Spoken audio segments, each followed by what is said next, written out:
Before you listen any further, understand this: the names you are about to hear have been changed on purpose so you can follow the story without getting lost. The real names are sealed away in records, filings, and the kind of paperwork that never makes a person feel better after reading it. Now let him begin where the horror actually began. Not with screaming, not with a knife, not with a shadow crossing a hallway.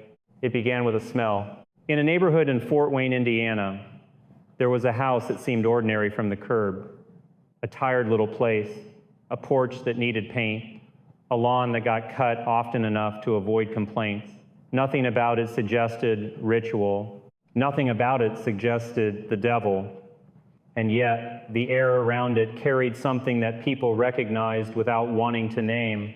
At first, the neighbors told themselves it was trash, a forgotten bag, a dead raccoon under the deck, a clogged drain.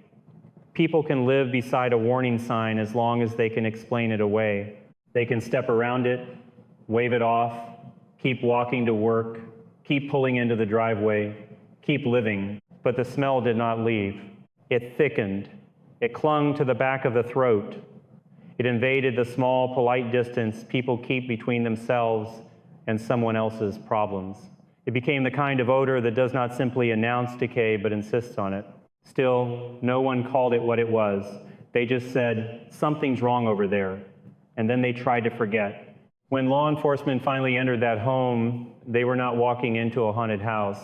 They were walking into a scene of neglect, confusion, and a kind of spiritual language that had been twisted into a weapon. A mother sat in that house and spoke calmly about faith. She spoke as if prayer could sanitize the air. She spoke as if belief could rewrite the body. And somewhere inside that home was a child who had been dead for far too long. This is the part people want to rush past. They want to get to the sensational words, possession, demon, exorcism. They want the story to be dramatic enough that it feels separate from their own lives. They want it to be a movie. But the real horror in this case was how normal the beginning looked, how quiet it was, how it could happen without anyone hearing a single scream. A child's body was found in that house. The records would later describe it in language that tries to be clinical, the way paperwork always does. But the human mind cannot stay clinical for long when it is staring at a truth like that. A small body, a small bed, a house that continued to function around death like it was an inconvenience, like it was a test of devotion. There are moments when a priest reads a file and feels the bottom of his stomach drop, not because the devil has left fingerprints on the page, but because human beings did what human beings are capable of doing when fear gets dressed up as righteousness. The mother in this story, the one whose name he will call Lacey, did not run. She did not collapse in tears. She did not behave the way people imagine a normal mother would behave. She talked about prayer. She talked about God. She talked about a battle. She talked about something she believed had come into her home. She gave it a name, Marzon. When you hear a name like that in a case file, you can almost feel the way it was spoken. You can imagine it whispered in the dark, then said louder, then repeated until it became the axis that everything spun around. A name can be a prayer. A name can be a curse. A name can be a kind of permission. And that is why this case matters to anyone who cares about faith or fear or the thin line between them. Because Marzon did not need to be real in order to kill a child, Marzon only needed to be believed. In that house, Lacey lived with another adult woman, the one he will call Nia. There were other children too, some old enough to talk, old enough to remember. In the paperwork, their names were reduced, clipped into initials, blurred for protection. It is a strange thing how the system tries to protect the living after the dead have already paid the price. The house itself becomes a character in stories like this, not because it is cursed, but because it closes in. Small rooms, too many bodies, too many needs, too little help. And when life is crowded and fragile, a person can become desperate for control. Control of the children, control of the household, control of the story they tell themselves about why everything hurts. Lacey's life, as described through statements and interviews, was not glamorous. It was pressure. It was fatigue. It was the daily grind of survival. And somewhere inside that grind, her mind began to fixate on an explanation that sounded spiritual but behaved like poison. She began to say that her toddler, her own child, the one he will call Jesse, was no longer simply Jesse. Something had taken him. The file shows the language she used. Words about change, words about the child looking different, words about a body not being right. When a person is gripped by fear, they often see what they expect to see. They interpret normal childhood behavior as threat. They turn a tantrum into a sign. They turn crying into defiance. They turn a child's resistance into proof that something wicked is present. And once a person believes the child is a vessel rather than a child, the next steps become terrifyingly easy. Lacey told people that Marzon had come in, not through a door, not through a window, not like a burglar. She spoke as if it slid into the home on thoughts and dread. She spoke as if it fed on her attention. She spoke as if the very act of naming it gave her clarity. But a name like that can also give a person justification, because then the mother is not hurting her child, she is fighting a demon. She is not abusing, she is saving. She is not losing control, she is taking authority. And that is where the devil, whether you believe in him or not, smiles. Because sin always wants to be called virtue. The first signs, according to the records, were not aimed only at the toddler. They spread outward like a sickness. Discipline in that home escalated. Punishment became routine. The file mentions the use of things meant to strike, cords, belts, objects that leave marks. It is never one moment. It is never just one outburst. It is a pattern that thickens over time until the people inside the house can no longer tell where the line used to be. There is a particular kind of fear that shows up in houses like this. The fear of the adult who believes she is under attack. The fear of the child who learns that the adult's mood is unpredictable. The fear of everyone who lives under the same roof and realizes that the rules keep changing. In the mind of Lacey, Marzon was not just in the toddler. Marzon was in the air, in the walls, in the looks the children gave each other, in the way they moved, in the way they hesitated. Any resistance became evidence.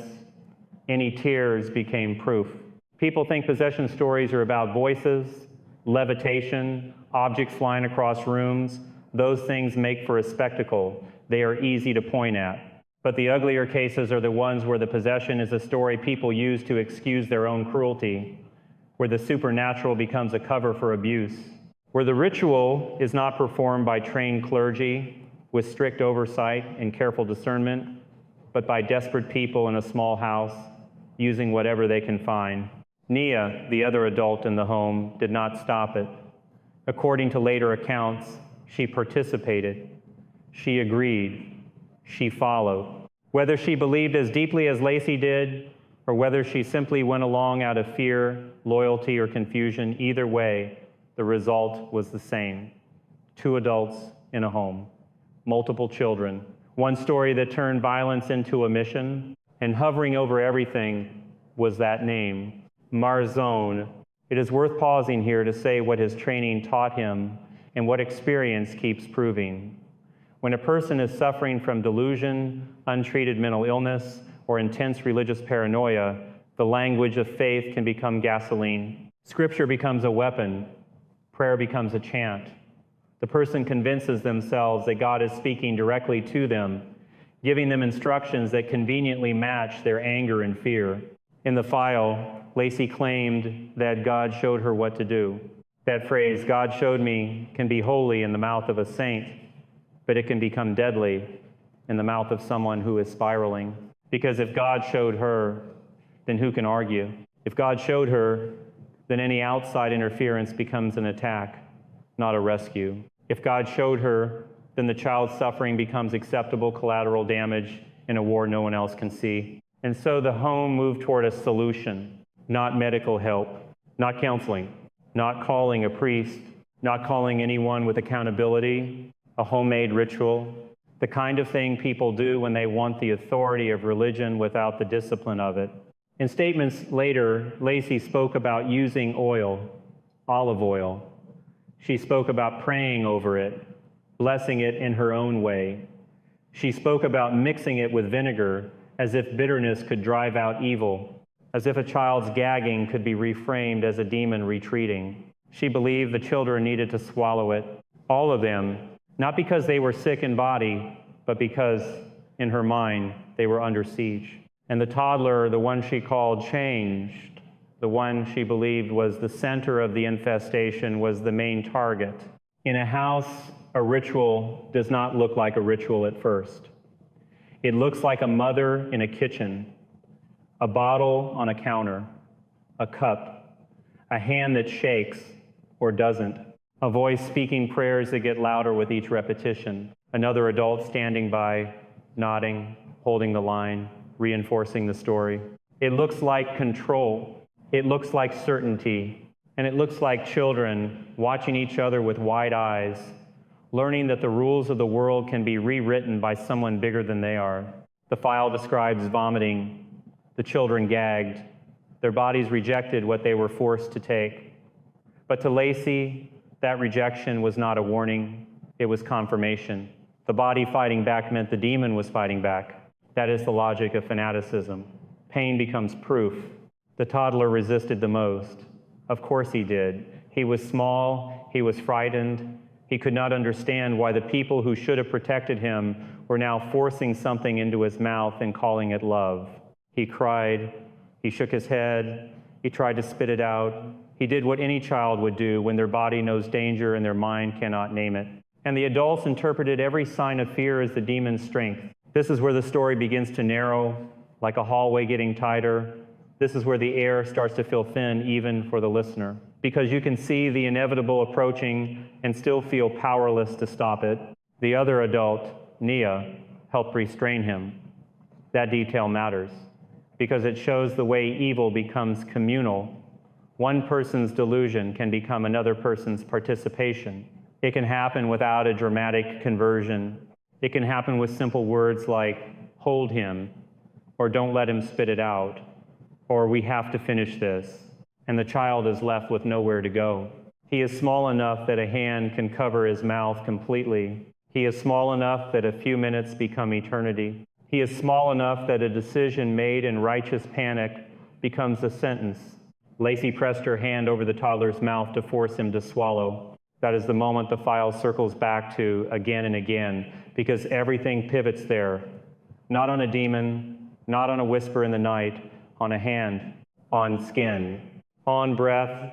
This is where he will stop this first part, because the next moments are the ones that people think they are ready to hear until they actually hear them. And because the truth, once fully spoken, cannot be put back in the dark. In the next stretch of the story, the house will become even quieter. The crying will stop. The adults will speak in voices that turn flat. There will be a sentence that chills the room. And the smell that began as a neighbor's excuse will become the proof no prayer can erase. But for now, let the listener sit with what has already been revealed. A mother convinced that a name had power, in a home that started to obey that name more than it obeyed mercy. The hallway inside that house did not echo with shouting the way people imagine it should. It swallowed sound. It absorbed it into drywall and carpet and old furniture, the way a sponge takes in water until it can't hold anymore. When Lacey's hand sealed over the toddler's mouth, it wasn't a cinematic moment. It was small. It was close. It was ordinary in the worst possible way. A mother leaning over a child, an adult body blocking the only way out, a second adult hovering nearby, steadying the scene as if steadiness could make it holy. The boy's cheeks puffed and trembled with each attempted breath. His chest tried to rise and couldn't. His hands pushed at the arm above him, not with strength, but with instinct. He was not fighting a demon. He was fighting suffocation.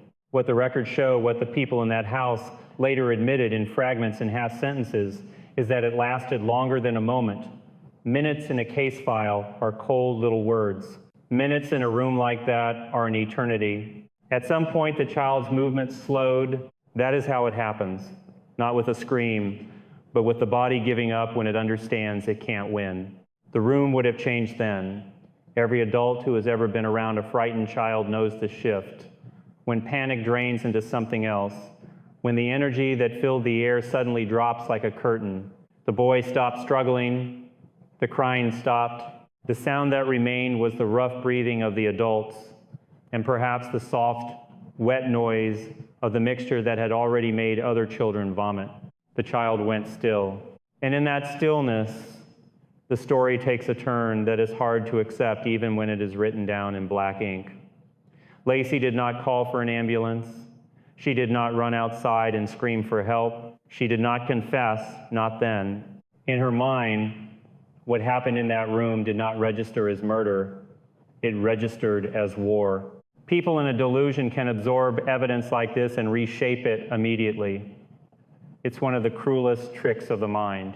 If the story you believe is strong enough, you can look at death and call it a setback, or a test, or a sign that you have to pray harder. The toddler's body was limp. His mouth did not cry anymore. His eyes did not track the room. But Lacey, according to later statements, still framed the moment as a struggle with Marzon. The evil name remained useful. The name prevented her from seeing her own hands. There is a sentence that appears in the accounts, a sentence that makes my skin tighten when I read it, because it tells you exactly how far reality had already slipped away inside that house. Someone in the home was told to say goodbye, not because the child had been taken to a hospital and doctors had done everything they could, not because a priest had been called to offer prayers for the dying. Goodbye was demanded like the closing line of a ritual, like a script that needed to be completed to satisfy the story Lacey was living inside. Goodbye. That word is supposed to carry tenderness, but in that room, it carried obedience. If you are listening and you're tempted to ask, how could no one stop her? Understand that no one in that house included children. Children who had already learned that resistance would be punished and that adults had turned fear into law. It included one other adult who had either fused her will to Lacey's or surrendered her own. It included the invisible pressure of poverty, isolation, pride, and the kind of religious talk that makes a person sound confident while they are falling apart. By the time the toddler stopped breathing, everyone in that house was already living inside the same warped reality. The reality where pain meant progress, vomiting meant cleansing, and silence meant victory. The child's body did not become a body in their minds. It became a sign. And after that, the house did what the house had been doing all along. It kept going. This is the part that people struggle to hear because it doesn't fit the rules they think the world follows. We think tragedy is a door that slams, a siren that arrives, a crowd of neighbors. We think death changes the temperature of a home so dramatically that everyone must notice. But in this case, the death did not break the household open, it folded inward. The toddler was placed on a bed, not taken away, not reported, not surrendered to the authorities. He was laid out in the same home where he had been suffocated, as if he were sleeping off a fever, as if he might sit up at any moment and ask for water. Then the most unsettling detail emerges, like a slow drip in the dark. They lived with him there. For a long stretch of time, long enough that decomposition did not just begin but advance, the adults remained in that room, in that home. They slept, they moved around, they carried on as though the smell was only a problem to manage, not a truth to face. I have sat with families in grief. I have been in homes where death has just happened, and the air feels thick, sacred, and broken all at once. Even when grief is chaotic, even when people behave strangely, there is usually a rawness that cannot be hidden. But in this house, the rawness was replaced with something else, with waiting, with denial that dressed itself as faith.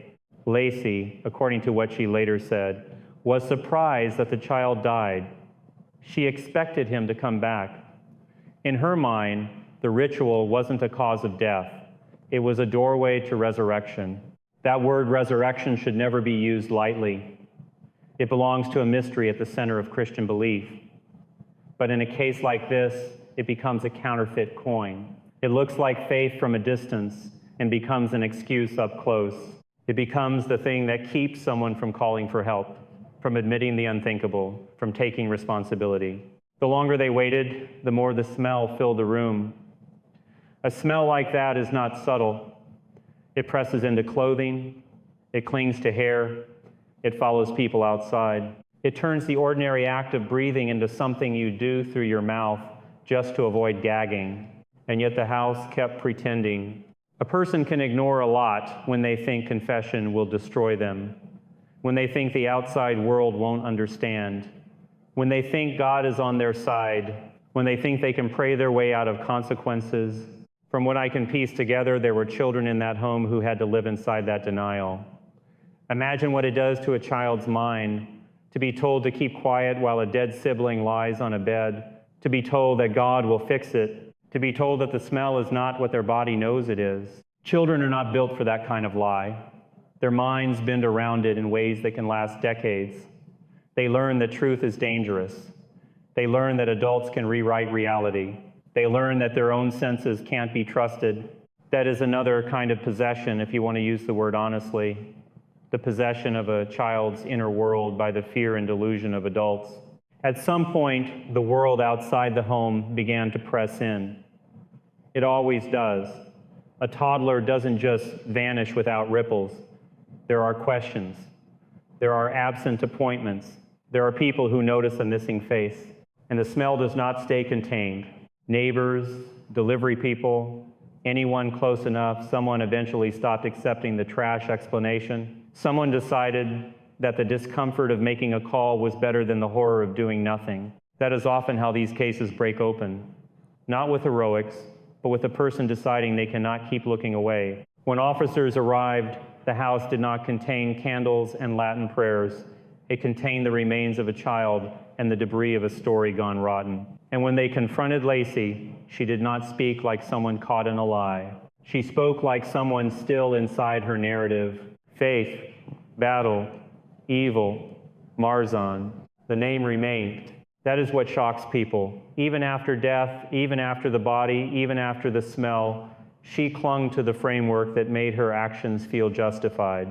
A person will sometimes cling harder to a delusion the more evidence piles up against it, because admitting the truth would not just be painful, it would shatter their identity. Now, the system that stepped in next does not care about Marzon. That's important to understand.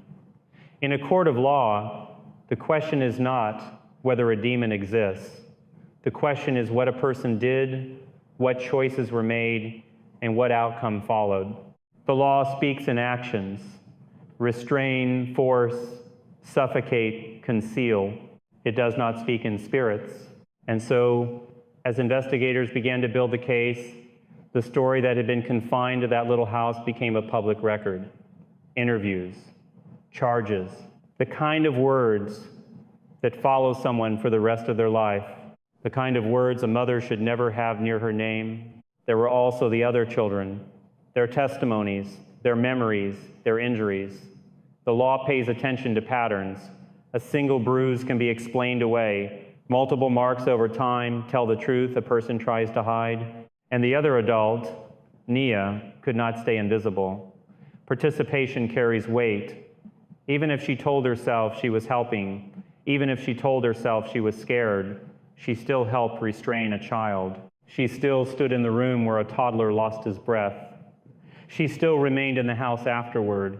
In cases like this, people ask if the perpetrators were evil or sick or both. That question matters less than people think, because either way, the child is dead. Either way, the remaining children are scarred. Either way, what happened was preventable. This is where the true crime voice often enters, the voice that wants to neatly label things: monster, psychopath, cult, demon. But the reality is uglier because it is more familiar.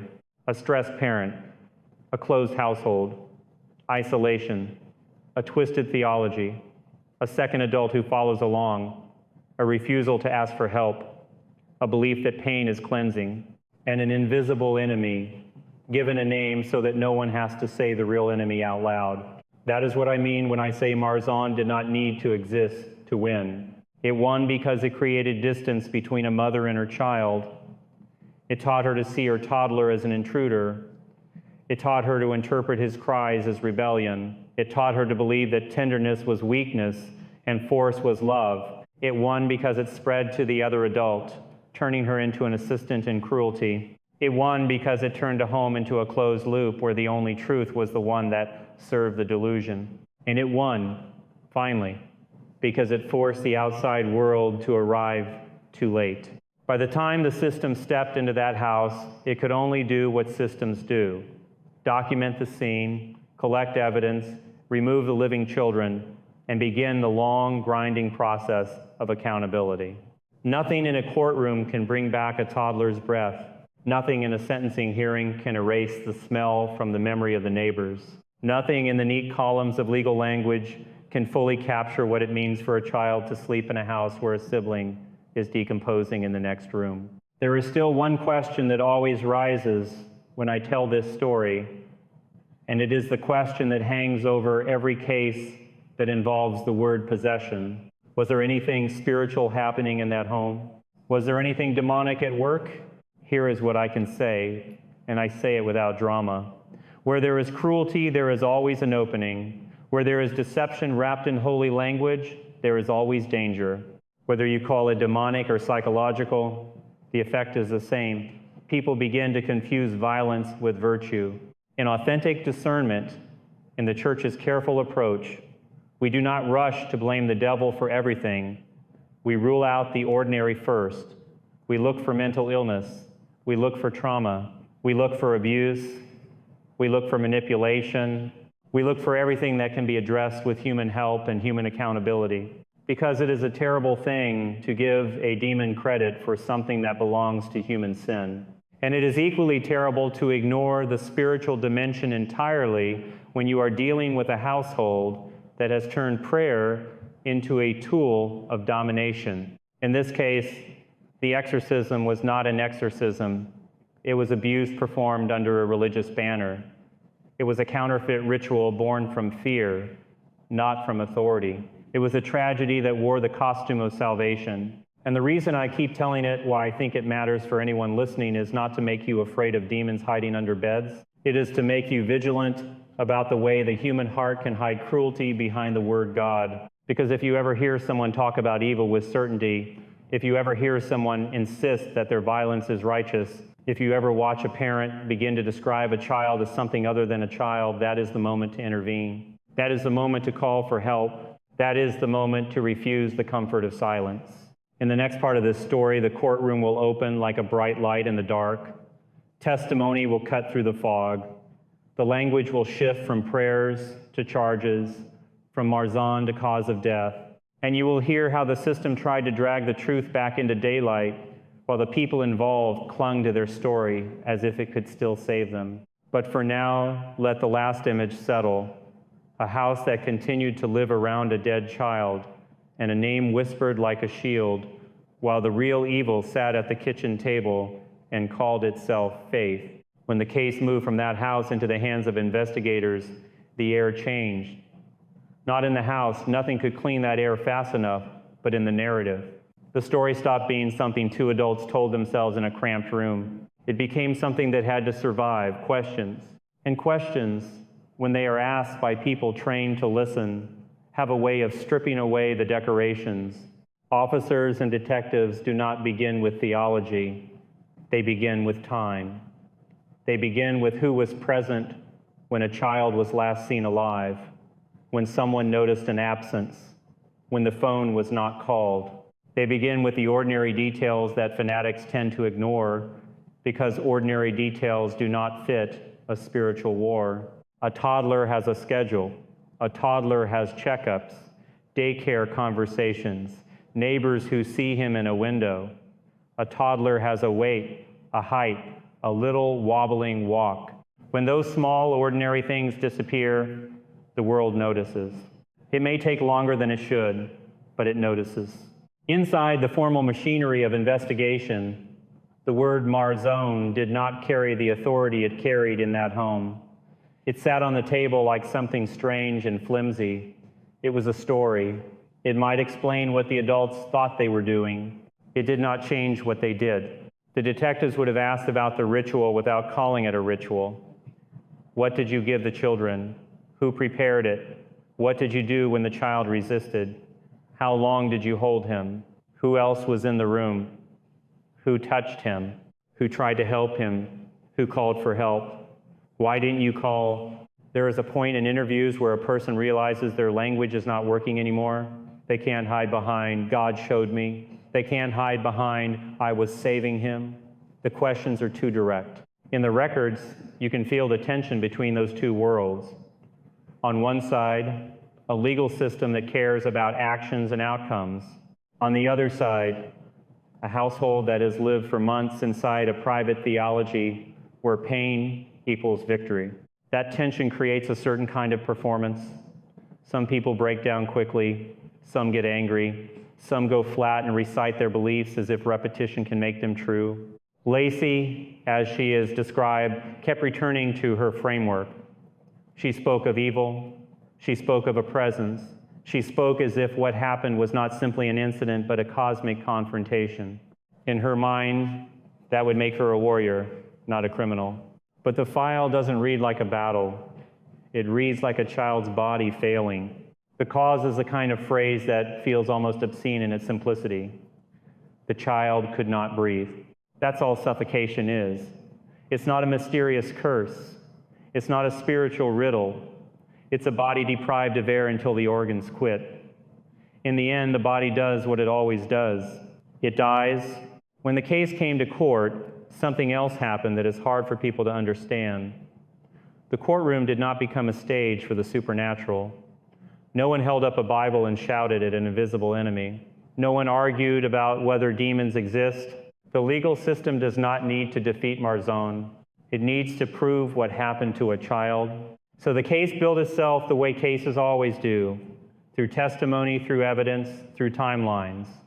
The small, brutal details come out one by one. The kind of details that people living inside their own narrative don't realize they've left behind. The mixture used, the statements of the other children, the injuries on other bodies in that household, the fact that the child's body remained in the home. And that last fact, the body stain, became a kind of dark spotlight because it made everything harder to deny. If you were saving him, why didn't you call for help when he stopped breathing? If you were shocked he died, why didn't you seek a doctor, a neighbor, anyone? If you believed he would rise, why did you keep him hidden instead of calling the community to pray openly? If you were confident in God, why did you treat the outcome like a secret? Those questions don't require theology. They require conscience. This is where the story becomes less about a named demon and more about what fear does to a community of people trapped under one roof. Because the case didn't only involve Lacey, it involved Nia. It involved children who watched. It involved a neighborhood that smelled something and tried not to think. It is easy to call Lacey evil and walk away. People like that ending. It allows them to believe they could never become the kind of person who hurts a child. But the more honest ending is harder. The path to that room was paved with 1,000 smaller choices that people made in silence.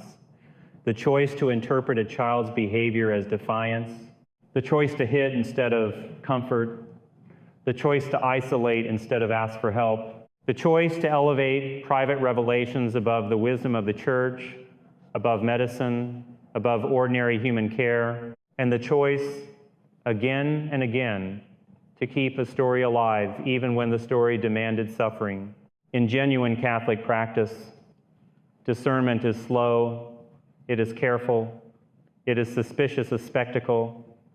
It does not chase demons the way Hollywood does.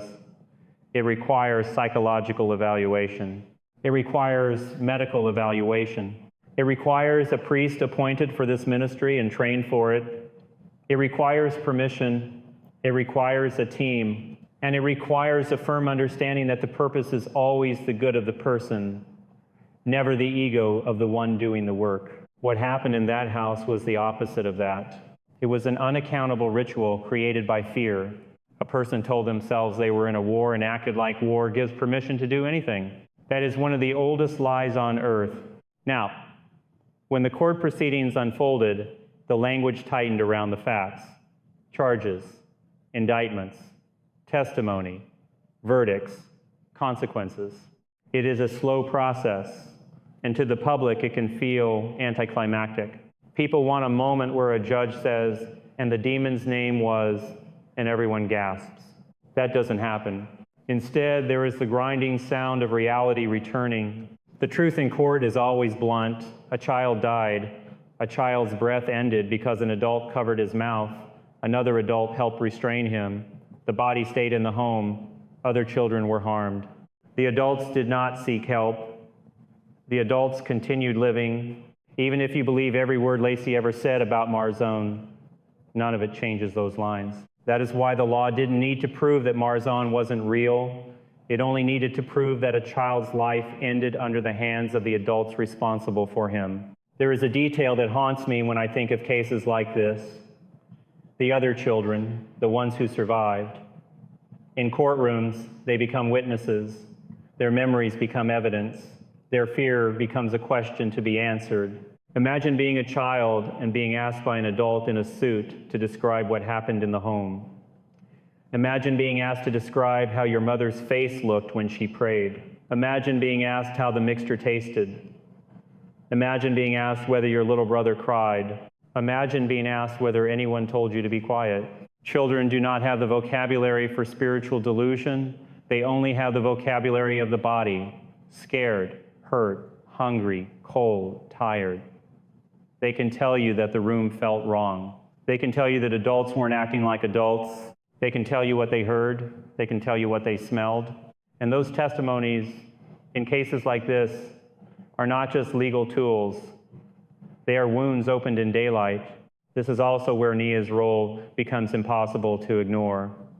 People like to believe there is always one villain, and everyone else is an innocent bystander. But bystanders do not help hold down a child. By the time someone's hands are on a toddler's arms to keep him from turning his head away, they are no longer simply present, they are participating. When Nia was charged, the public may have read it as a footnote, but morally it mattered, because it shows the way violence spreads when people are afraid to contradict someone's delusion.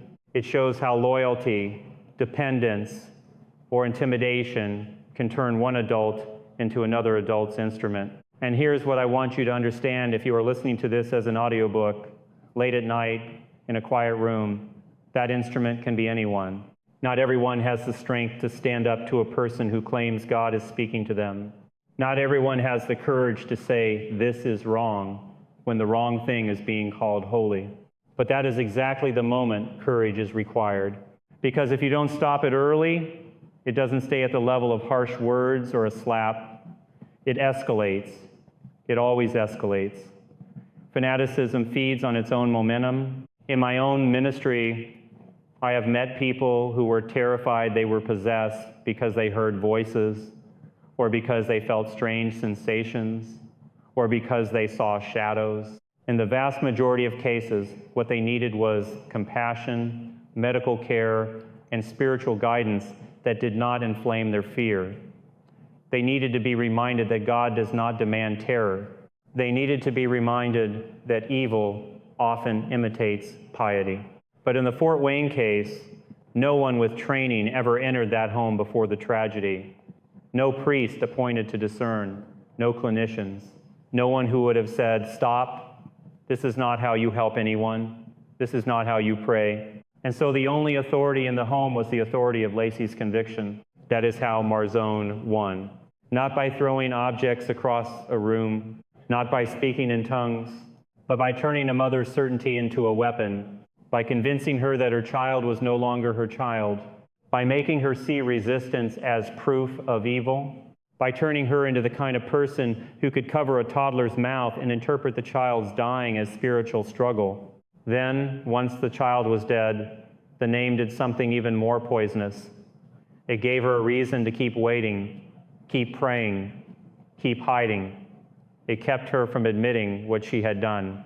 A demon, if you want to speak in those terms, always wants isolation. It wants a person cut off from counsel, cut off from correction, cut off from reality. It wants a person to trust only their fear and their pride. Whether Lacey was suffering from delusion or something darker, the effect was the same. Isolation wrapped around that home like plastic, and the child died inside it. When I reflect on cases like this, I do not come away with a fascination for the supernatural. I come away with a renewed respect for boundaries. The boundaries that keep faith from becoming fanaticism. The boundaries that keep prayer from becoming violence. The boundaries that keep a parent from becoming a threat. The church's caution in these matters is not cowardice. It is wisdom purchased with tragedy. It is the recognition that not every spiritual experience is from God, and that sometimes the most dangerous counterfeit is the one that sounds like devotion. That is the lesson this case leaves behind like a stain. And it is why, even though the courtroom closed and the verdicts were announced, the story does not feel finished. Because the real ending is not the sentence. The real ending is what happens inside the surviving children when they try to form a life after living through a household where love was replaced by fear. In the next part, the final part, I will tell you what I believe the name Marzon truly represents. In this case, not as a creature with claws, but as a pattern that can repeat anywhere people confuse authority with domination and faith with force. And I will tell you the warning I would give to any parent, any pastor, any neighbor who hears the first signs of a private war taking shape inside a home. Because the devil, when he works best, doesn't need to show his face. He only needs you to keep quiet